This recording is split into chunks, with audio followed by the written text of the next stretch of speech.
오늘 말씀의 제목은 세상을 변혁하는 하나님 나라 공동체입니다.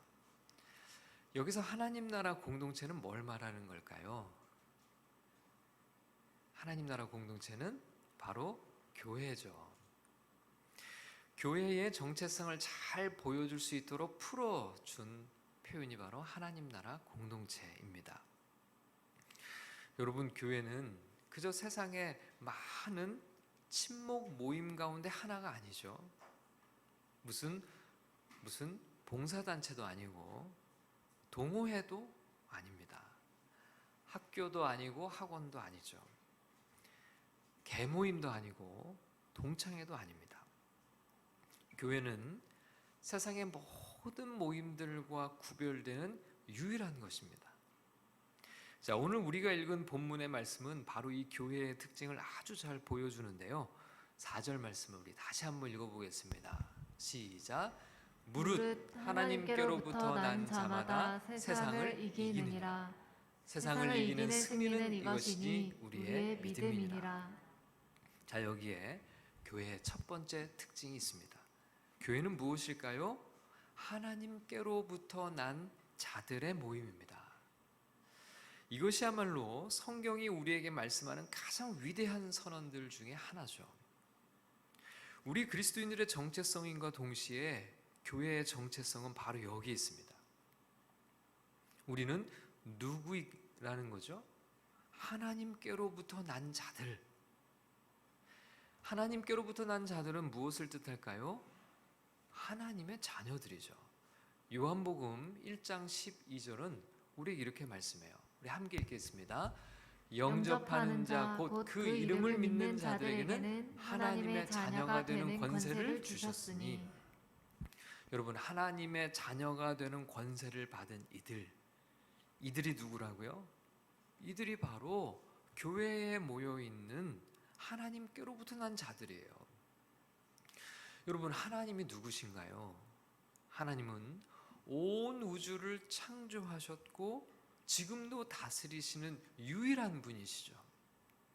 근데 우리가 누구라고요? 바로 그분의 자녀들이라는 겁니다. 하나님의 자녀들, 온 우주의 창조주요, 온 우주 만물을 다스리시는 만왕의 왕의 자녀들이 모여 있는 곳이 바로 교회라는 거예요. 여러분, 그래서 우리는 서로를 어떻게 부릅니까? 형제 자매라고 하죠. 흔히 교회에서 집사님, 권사님, 성도님 이런 호칭을 제일 많이 쓰죠. 근데 사실 우리의 정체성을 가장 잘 드러내는 표현, 그건 바로요, 형제 자매예요. 형제 자매. 여러분, 형제 자매는 하나님 아버지를 아버지로 둔, 하나님을 아버지로 둔 자녀들이 우리가 서로 그 정체성을 확인하는 호칭이라고 할 수가 있죠. 근데 사실 형제 자매라는 호칭은 주로 청년 공동체에서 많이 쓰죠. 청년들이 서로 형제 자매 이렇게 하다가 나중에 이제 장년 공동체 안에 들어가면 호칭이 뭘로 바뀌어요? 집사님으로 바뀌어요. 근데 형제 자매라는 이 말은 우리 모두가 하나님의 자녀들이고 가족이라는 의미를 훨씬 더 잘 보여줘요. 하나님을 한 아버지, 하나님을 한 아버지로 둔 우리는 서로 자녀들이 형제 자매라는 거죠. 이것이 바로 교회다. 이게 바로 가족인 교회. 그래서 교회는 가족이라는 거예요. 여러분, 우리가 이렇게 서로 형제님, 자매님 이렇게 부르는 것도 참 매력 있는 것 같아요. 그죠? 제가 우리 권사님께 자매님 이렇게 부르면 어떠실 것 같아요? 느낌도 좋지 않나요? 우리 집사님, 백발이 이렇게 성성하신 집사님께 형제님 잘 지내셨습니까? 그건 신뢰되는 표현도 아니고 사실 우리 안에서 교회가 하나님의 가족이고 하나님 안에 우리 모두가 자녀라고 하는 것을 훨씬 더 잘 보여주는 거예요. 우리 앞으로 그러면 집사님, 권사님 이런 거 부르지 말고 그냥 다 형제님, 자매님으로 통일할까요? 여러분도 저를 형제님이라고 부르고 여러분, 우리 모두는 이렇게 하나님께로부터 난 자들이라는 거예요. 열심히 신앙생활하면 앞으로 먼 훗날 하나님의 자녀가 될 수도 있다는 것을 성경이 얘기하는 것이 아니에요. 이미 우리는 하나님께로부터 난 자들입니다. 여러분, 성경이 말씀하는 또 하나의 위대한 선언이 바로 이거예요. 우리가 착하게 살고 열심히 신앙생활하고 하나님 계명을 지키고 살아가면 하나님의 자녀가 될 수도 있다는 것을 성경이 말씀하는 게 아니에요. 여러분, 이것은 세상의 모든 종교적 메시지와 구별되는 유일한 메시지예요. 이미 우리는 하나님의 자녀라는 겁니다. 이미 우리는 하나님의 자녀로 하나님 나라 백성이 되었다는 거예요. 이미 우리는 하나님 나라 백성으로 영생 안으로 들어갔다는 거예요.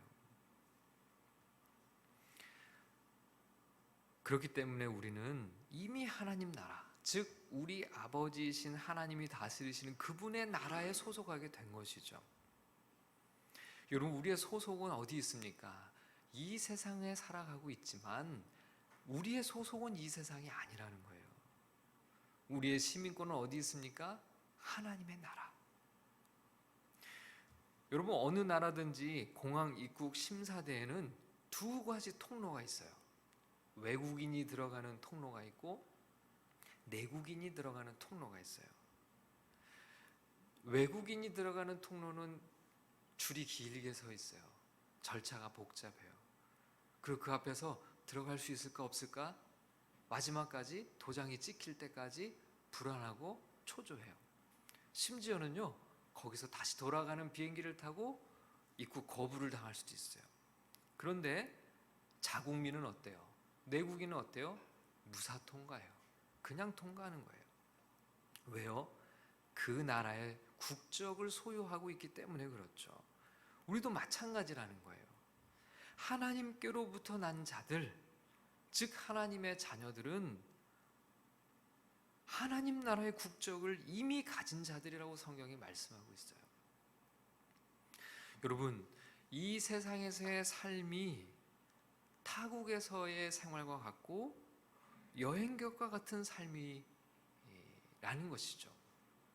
그러나 우리의 국적은 하나님 나라에 있기 때문에, 하나님 나라가 우리의 본국이기 때문에 우리가 그 나라에 들어갈 때는 무사 통과하는 거예요. 이미 그 국적을 소유하고 있다. 이게 바로 복음이죠. 세상 어디에서도 들을 수 없는 복음, 기쁜 소식. 이미 하나님의 자녀이기 때문에 하나님 나라 백성이고 하나님께로부터 난 자들, 그들이 모여 있는 곳이 바로 어디라고요? 바로 교회라는 것. 그것이 바로 성경이 우리에게 말씀하는 교회의 첫 번째 특징입니다. 자, 교회의 특징 두 번째는 뭘까요? 4절 말씀 우리 다시 한번 같이 읽겠습니다. 시작. 무릇 하나님께로부터 난 자마다 세상을 이기느니라. 세상을 이기는 승리는 이것이니 우리의 믿음이니라. 자, 여기 보니까 세상을 이긴다 이런 표현을 썼어요. 하나님께로부터 난 자마다, 즉 교회는, 성도는 세상을 이기느니라. 이것이 성경이 말씀하는 교회의 두 번째 특징입니다. 여러분, 세상을 이긴다는 것이 무슨 뜻일까요? 이기려면, 흔히 세상에서 이기려면 어떻게 해? 뭘 하는 거죠? 경쟁하죠. 경쟁해서 이기는 거죠. 여러분, 우리가 세상을 이긴다는 말이 세상과의 경쟁에서 이긴다는 뜻일까요? 세상 사람들보다 더 잘 살고 더 잘 되고 더 힘있고 더 강해지는 게 세상을 이기는 걸까요? 세상을 이기는 것은 뭘 말하는 걸까요? 자, 반대로 생각하면 답이 좀 더 쉬워요.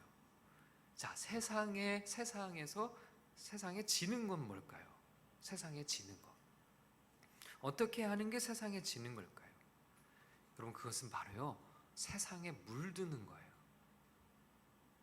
세상에 동화되는 거예요. 세상과 구별되지 않고 세상과 같아지는 거예요. 이것이 세상에 지는 겁니다. 여러분, 교회는 세상과 경쟁하지 않아요. 오히려 경쟁하는 순간 이미 지는 것입니다. 세상 사람들과 누가 더 성공하고 더 잘 살 수 있나를 경쟁하는 순간 우리는 세상과 같아지는 거예요.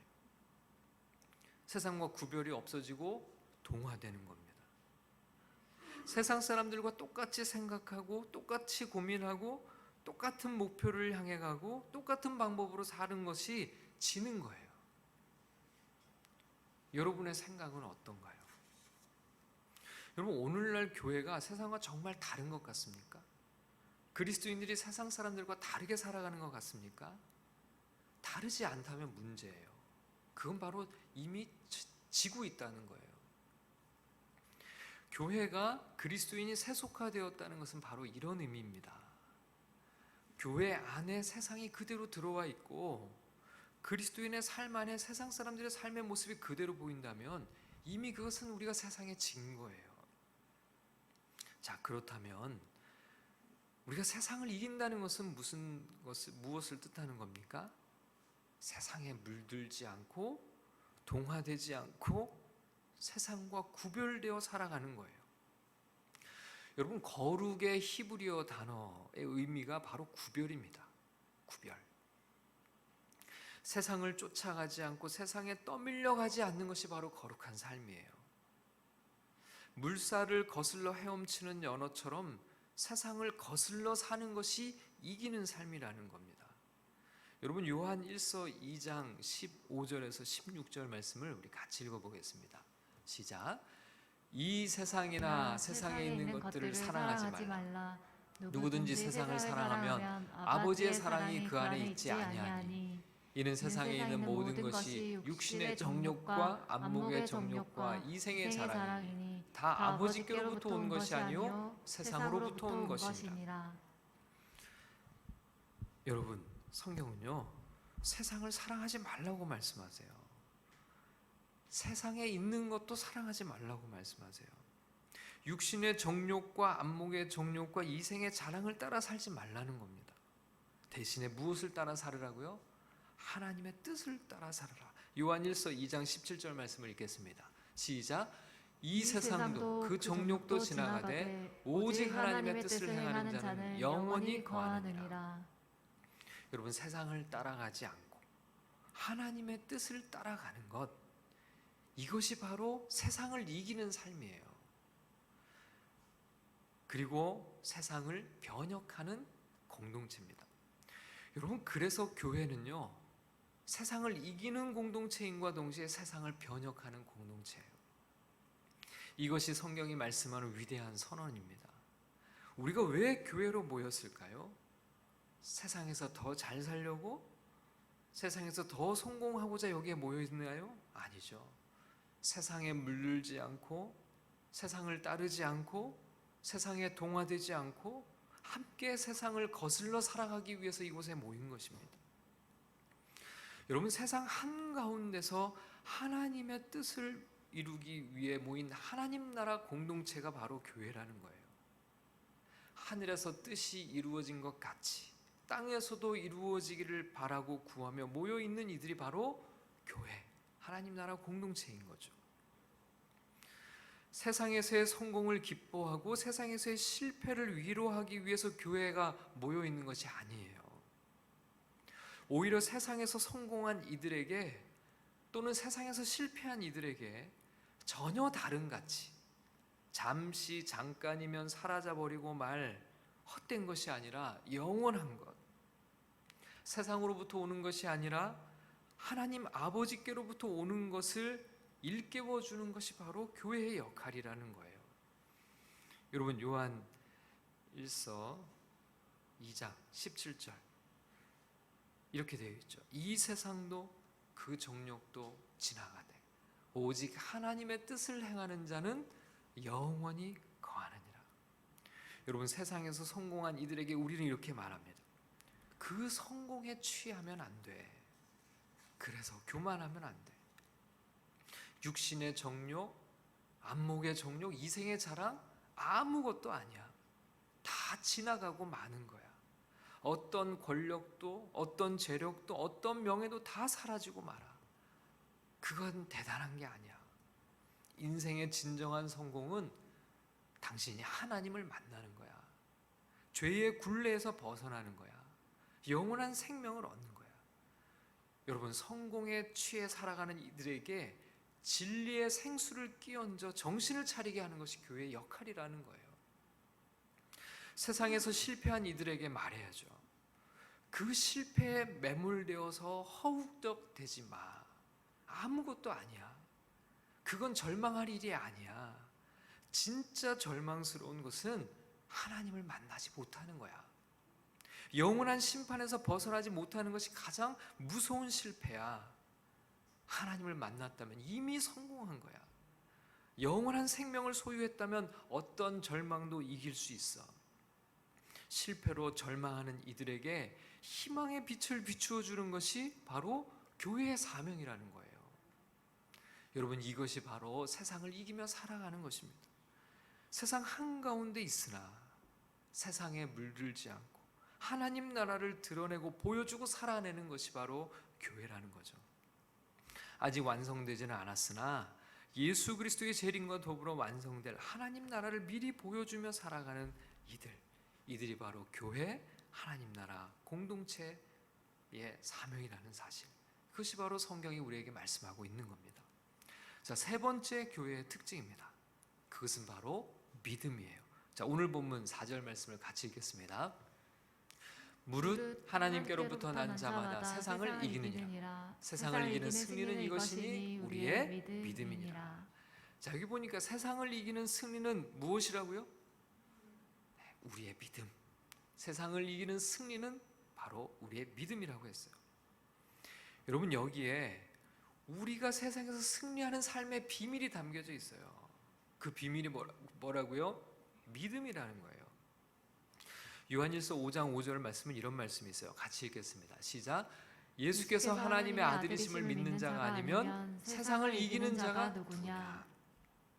세상을 이기는 유일한 사람, 그가 누군가요?